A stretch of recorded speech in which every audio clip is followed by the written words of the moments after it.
Баршаңызға сәлем. Бүгін біз хичини дайындайтын боламыз.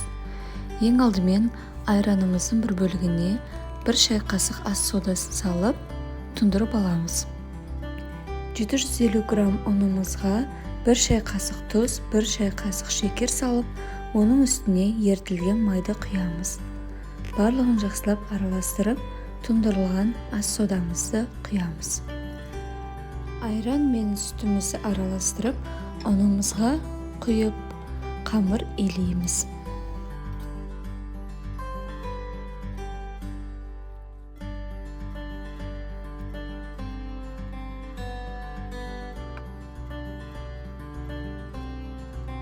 Осындай жұмсақ қамыр шығуы керек. Қамырымызды тоңазытқышқа 30 минутқа салып қоямыз. Начинкасына бізге қайнатылған картоп пен ірімшік қажет.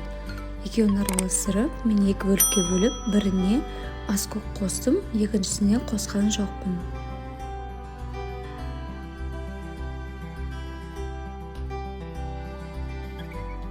Демалған қамырымызды осылай видеодағыдай етіп бөліп аламыз.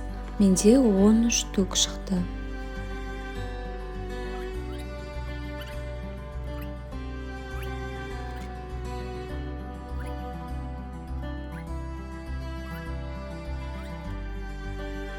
Әр қамырды осылайша ұн себе отыра жайып аламыз. Қамырыңыздың өлшемі тапаңыздың өлшемімен бірдей болу қажет. Ішіне ортасына начинкамызды салып, осылайша видеодағыдай етіп, жақсылап түйеміз. Ішінен картоптары шығып кетпейтіндей қатты нығыздап түйу қажет. Түйілген қамырымызды осылайша оқтаумен жайып аламыз.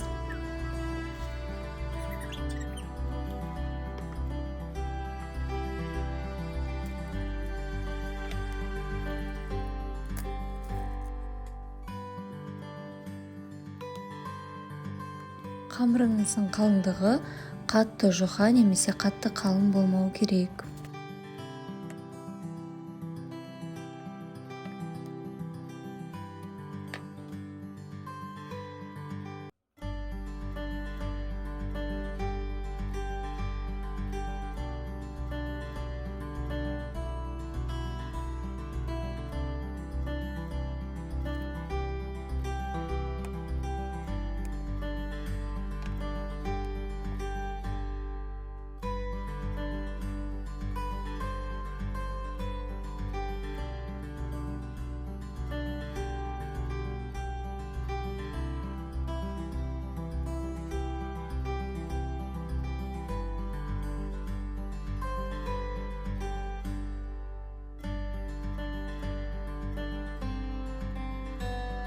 Қызып тұрған тапада, орташа отта, осылайша тапамызға қамырымызды жайғастырып, бетін қапақпен жауып қоямыз.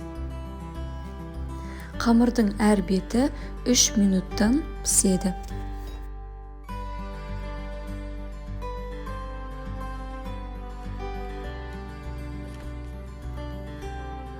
Екінші бетіне аударған соң қақпақпен жаппаймыз.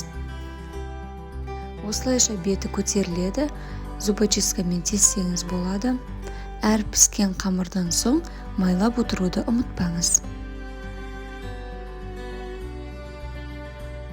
Осылайша біздің картоп пен ірімшік қосылған хичинimiz дайын.